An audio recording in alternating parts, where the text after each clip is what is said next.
My name is Jessica Intramural. I am running for the 60A seat, but want to acknowledge that that is a seat that is on land that is Dakota land. It was taken by the 1851 Treaty of Traverses. And the reason that that is important to me to say out loud and be intentional about it is because after centuries of broken promises and dispossession, I am honored that the descendants of one of the descendants of that treaty calls me their attorney and trusts me to advocate for them in court and help them write their laws. And so I want to highlight that piece so that we can all bring that history forward. And get back to that part, I am not Native. I'm a Jewish white girl from Nebraska. There's a lot in that is all important, I think, and how it intersects, and we can talk about that more in the future. But basically, my two jobs in Nebraska, as a student, I was a server. Nebraska is a $2.13 minimum wage state. Sometimes I would pay more to park to go to my shift than I would make that day. I only got here because I got a full tuition scholarship to go to Hamlin. And that's how I became an attorney, and I've been practicing for about 50 years now. And it's my job when I work with my tribal nations clients to advocate and fight for them in court. Sometimes it's surrounding court, sometimes it's federal court, sometimes it's in DC if I'm going to the solicitor's office or talking to DOJ. I also help them write their laws. And sometimes I help them poke holes in laws. So for example, I have a client who had a $50 million loan from Wells Fargo.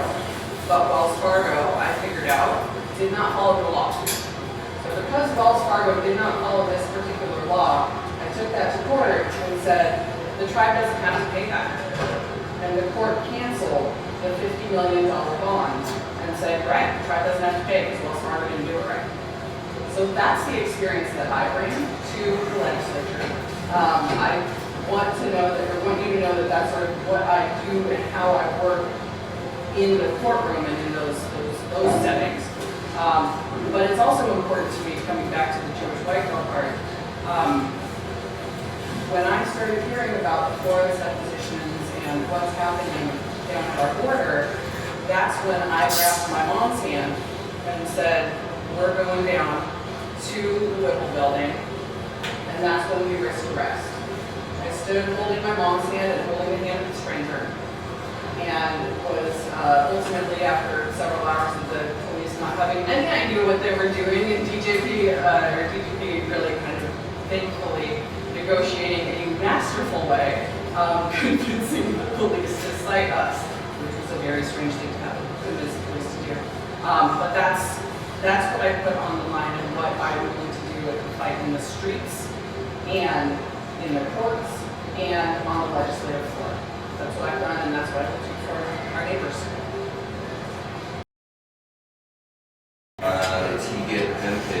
That last time. And for those of you who don't know me, I've lived in the Northeast for about 20 years now. And I'm a gallery owner, and a arts promoter, I'm a neighborhood organizer, I'm a realtor, and a small business owner. And I'm committed to making a difference on important issues facing our community for the past 20 years. I'm currently the vice president of the Neighborhood Association, and we do a lot of cool stuff around public arts, around affordable housing, some kind of geeky stuff around stormwater management. I love it. I'm a founder and organizer of Empty Bowls Northeast, and helped raise over $50,000 for 3 terrific hunger causes in our community. And I'm active on environmental issues in my neighborhood, specifically along the river and with the metal shredding plant, which is finally, after 10 years battling that, we finally shut down. And now we're all focused as a community is on the shingling plant. We want to expel this amount. So before I was a realtor, I was a community organizer professionally in our neighborhood. And I worked for the office of Congressman Keith Ellison in his first term. I was a journalist for Pulse of the Twin Cities, if any of you remember Pulse. They'd be on first. So that's just a little bit about me. I'm running because obviously I love my community. We've experienced this amazing renaissance over the past 20 years. Everything from bike boulevards to amazing restaurants to dive bars, there's kind of like this amazing mix of old and new, rich and poor, and all of that is at risk. All of that's at risk because the big elephant in the room, like all this desirability to be here, is gentrification. And that's why I'm running. I think we're all for affordable housing. I think we all want affordable housing units, but that's not the goal. The goal is not a unit. The goal is an affordable life. So I am advocating for an affordable life for all, and livability legislation, specifically at the state capitol. What's happening right now, paid family leave on the table right now. Paid family sick time on the table right now. Universal pre-K, but that's at the legislature right now. Ending cash bail, that's at the legislature right now. There's a public option for buying into Minnesota Care, the One Care thing, you've mentioned this. That's at the legislature right now. All of that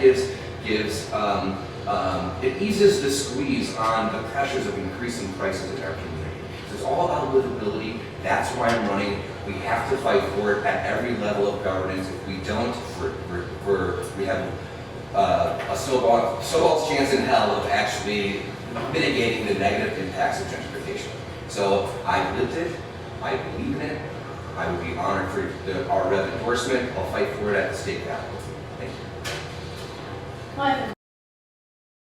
My name is Cecilia Shadigan, and it's an honor to be here as I said at the beginning. I came to America, living my beautiful life in Somalia without my jobs. Early 1990, my country of origin was destroyed by my own people for whatever reason. It's not something that I can explain. As a young child, I have faced all that trauma. And I never gave myself a chance. I could have ended up anywhere else, in any other country. But I was lucky because America housed me and nurtured me, gave me opportunity and education, just like so many immigrants in this great nation. I was raised by a single mom, a mother who came to this country seeking a better life for her kids. And my mother did not read or write English, yet every day she would get up after school, check my homework. I literally thought she could read and write Somali or English. I thought she could have.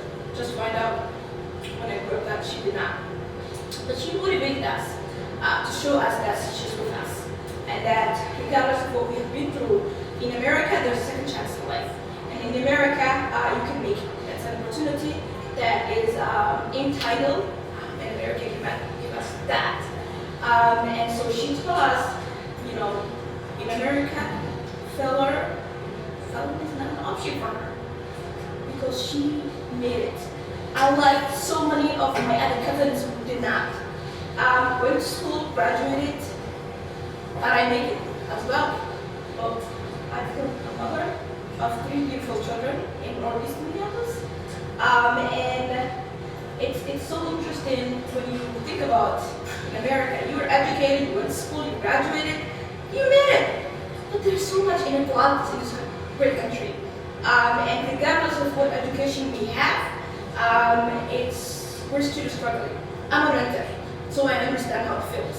When I moved to this neighborhood, in my three-bedroom apartment was $900. Today I am paying $1,600.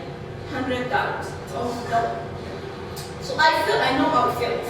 Minimum wage, you talk about that. Minimum wage, it's something that I'm facing every day because I have to worry about, would I be able to make my rent tomorrow? Would I be able to pay next month? Even though I am working more than you can imagine. So I am also a product of that. So I understand how it feels, and I understand that we have to do something about it. Like we cannot just wait and stand there and say, hey, it's happening in America. But this is a country where you can fight, where you can be at the table, where you can say, this is not working for me. And unlike in my back country where we're not able to speak, we have that opportunity in this beautiful country. So you talk about medical. I don't have a medical insurance right now I'm talking to you. I don't. I go to the clinic and have to pay for my back. Should I pay that? Should I pay my rent? Should I pay my insurance? What should I clothes for my kids? I want to have a beautiful life, but I'm feeling that. I'm going through that right now. I'm not going to be sitting around not doing anything about it. I am a founder of an organization called Umu Project. I work with the East African youth in the Twin Cities. I have done, last year I trained 57 young boys to be certified leaders in our state.